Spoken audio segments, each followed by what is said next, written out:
right, hear me out. I had this weird idea to track my polish chipping throughout the days that I wore it for 7 days. So you guys are going to see day 2 through 7 because you've seen day 1 of me polishing them.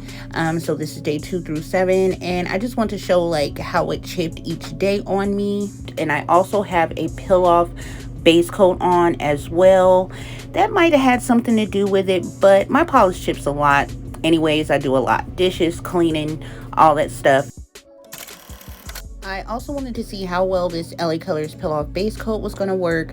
I applied cuticle oil to my nails first just to oil them up a bit to help peel it off and not damage my nail underneath. Because sometimes when you use those peel off bases and you peel it off, it kind of tears the bed of your nail. So yeah, this peel off base was not great.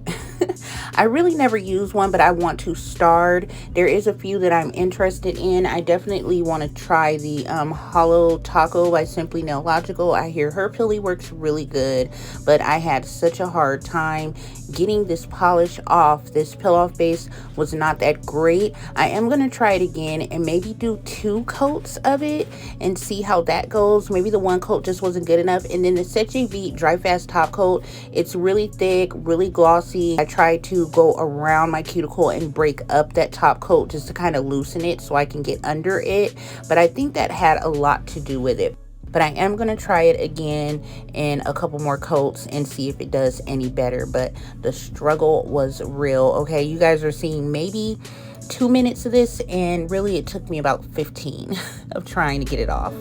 So yeah, it's kind of a random video, but I hope you guys enjoy watching. Thanks for stopping by.